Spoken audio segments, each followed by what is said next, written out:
I would not get excited about so-called alternative investments. You can get all kinds of different figures, but there's probably at least $1 trillion committed to buying, in effect, buying businesses.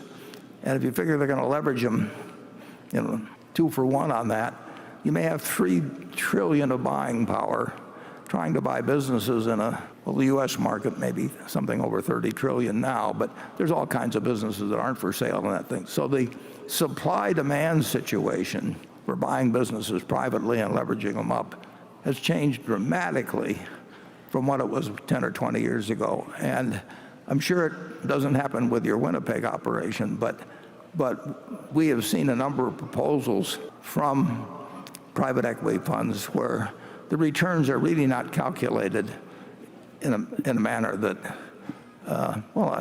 they're not calculated in a manner that I would regard as honest. And so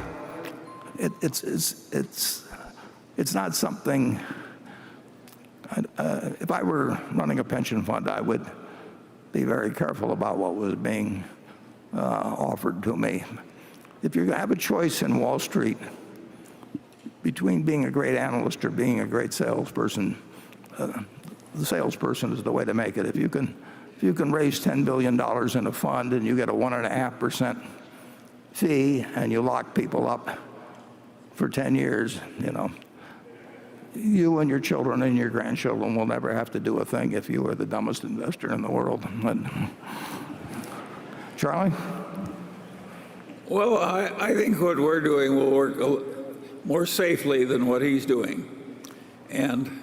But I wish him well.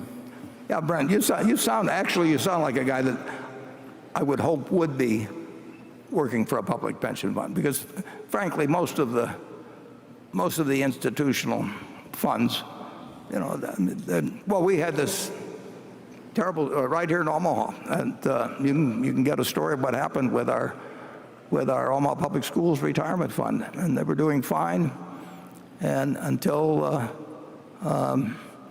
the manager started going in a different direction, and the trustees here, perfectly decent people, and the manager done okay to that point, and it became. They were smarter in Winnipeg than they are here. Yeah, well, that was pretty bad here. It's not a fair fight, actually, usually when a bunch of public officials are listening to people who are motivated to, who really just get paid for raising the money. Everything else is gravy after that.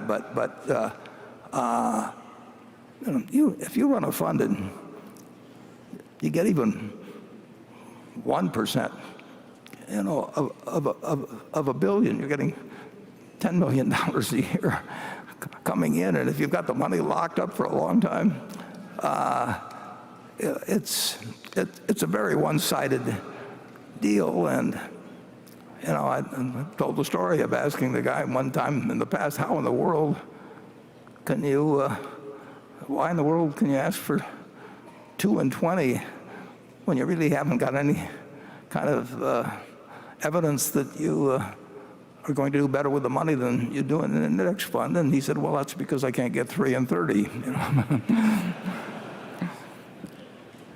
What I don't like about a lot of the pension fund investment is I think they like it because they don't have to mark it down as much as it should be in the middle of the panics. I think that's a silly reason to buy something, because you're given leniency in marking it down. Yeah, and when you commit the money, in the case of private equity often,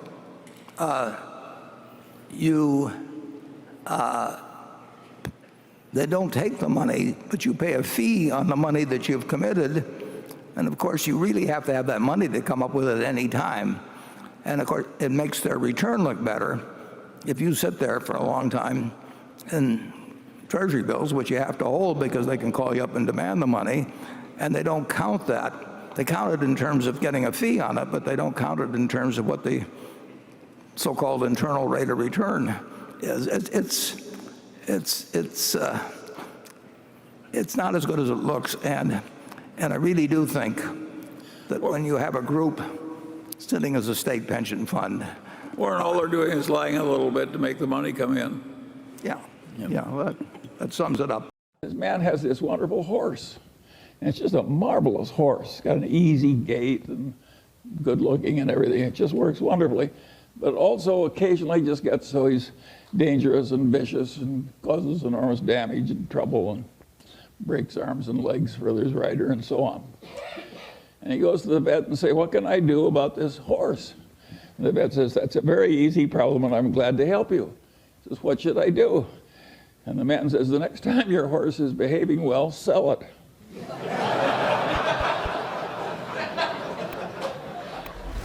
Well, think of how immoral that is.